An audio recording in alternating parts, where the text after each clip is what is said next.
The embodiment of hip-hop. Yes. That's KRS, the embodiment. And on their debut album, Criminal Minded, you get a shout out on the back of the credits. Yeah. So, can you talk about that connection that he had to because he worked with a few artists here as well, right? And then we played the Rumble. He not only battled Rumble, afterwards they produced Rumble and Straw.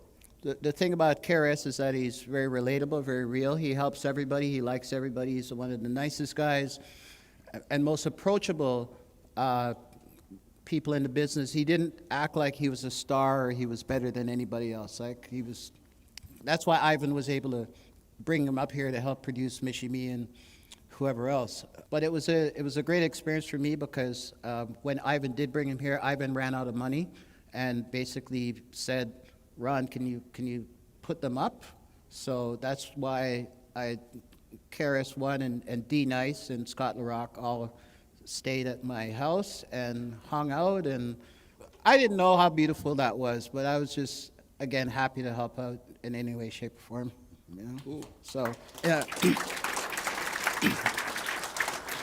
KRS One is a classic business opportunist because his eyes give him away. When he sees anything that excites it, his eyes just open up real wide. You see so much white in his eyes. And there's one time only I performed B-Boy Destruction, and he was there that night. And afterwards, I thought he was making fun of me because he was like, "Yo, Ron, man," his eyes were, "We gotta market this, man. This is great, man." And I'm like, "Don't make fun of me, man." But found out later that he was not joking. He's a marketing genius, that guy. Even though I couldn't dance and I couldn't rap properly, whatever else, this kid from Canada that had some, whatever, he saw something in it, you know, B-Boy Destruction, self-destruction, I don't know. And Yeah. I didn't push it at that time because I didn't want to be an artist at the time, but if it had been another rapper and KRS One had said the same thing, then there would have been a connection and something would have happened. So I got a big at KRS. He's like one of the realest people I've ever met, a nice guy, and you know, the whole family of BDP were very nice people. Right. So one of the artists, like he said, that he did produce was, or that he and Scott LaRock produced was Michie Me, a very early Michie Me track we'd like to play very quickly. Representative for the rap industry on a whole, a major breakthrough for female MCs everywhere. Her name, Michie Me. This is BDP reporting live. Well, you can see in here, I'm not new to this game around, but I will kick it on the beat the same perhaps. I possess what all the MCs lack, the element of style. As a matter of fact, that's right. Michie.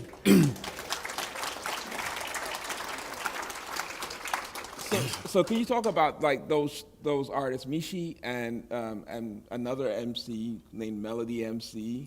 They would come to your show. Melody is Maestro, by the way. That's Yeah. what it sounds like. It's Maestro's other name. So First of all, Michie was. How did you see them at that point, and kind of how I'm did gonna the show answer kind that. of how did the show kind of work for them? Michie was like the most beautiful black girl at the time. She was so pretty. We all kind of, every guy was just,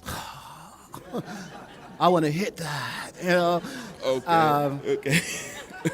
No, I'm being transparent and honest with you, man. KRS One and BDP, they all wanted to hit it too. I mean, that's. Okay. Can we talk about like the show, right?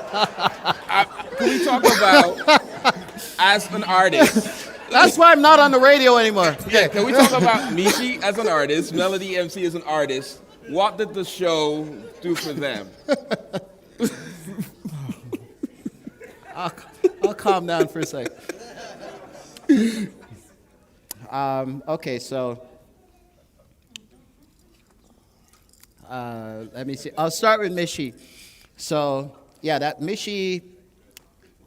I remember her hanging around with Sunshine Sound Crew before she had CKLN available to her. She was very popular because not a lot of young black women could rap good at the time. It's like when that white guy saw me rapping in 1980 and said, "Let's put out a record," because he didn't know any other black person that could rap. Okay, that's the only reason that I had a record out in 1980. So Michie was, you know, you look at all the high schools and all the black people in all the high schools and stuff. This girl, Mishi, stood out. She was young, she was beautiful, she was fresh, and she had enthusiasm for rap and understanding of the streets. So everybody was trying to help her. It didn't matter if you were a Sunshine Crew or if you were just a guy who saw that talent for the first time. You just kind of believed in her. She had a little special twang to what she was doing. And she was really in a league of her own because there was not a lot of other people at the time who were female who was even trying to rap. So she was like the first female rap celebrity in Toronto. And she had something that the Americans liked, something that KRS-One in particular liked that made her a little distinct. Somebody knows where I'm going with this. What is it about Mishi that they liked? Her dad, yes. See, the first thing I heard, she has this Jamaican dance hall reggae element, which, was the next thing that hip hop was looking for, to intertwine, which is what KRS-One really did. So that's the Mishi story. She was just talent waiting the bus, and everybody wanted to work with her because she's one of the nicest people in the business. I didn't mean to disrespect her by saying what I said before. It was just the way we talk in the streets, you know what I mean? So I love Mishi. She's my friend. And Maestro now, I still have his original cassette tape that I never opened of his first album and stuff, but I'll give Maestro credit for one thing. I don't really feel I'm responsible for busing Maestro.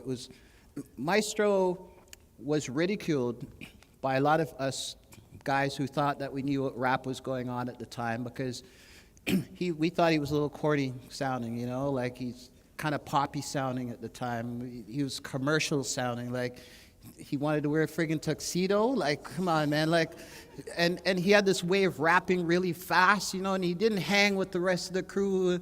So Maestro was not really down with a lot of the rappers who thought that they would be the next ones. This is what a lot of you guys don't know.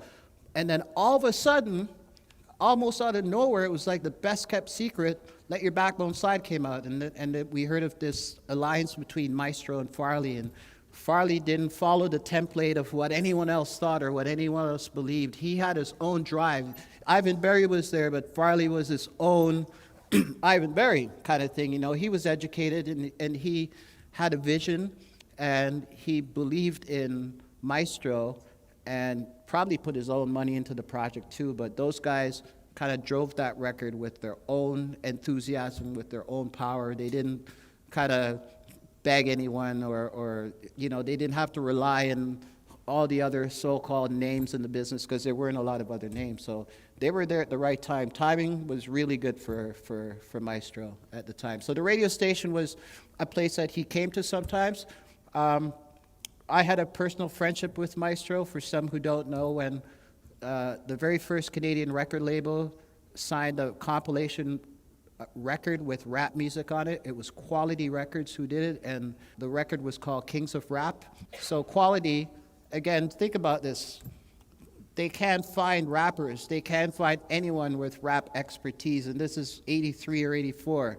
The only reason that they found me is because they heard that there's this kid on the radio station that's playing rap, right? So now they're like, listen, we have this album, and these are white guys in suits and ties. Okay, they don't really understand the music at all. They've been told by their record label, this is our next project. We have to market this Kings of Rap album, but it's all black music. We don't know. They don't understand this, right? But they have to do it.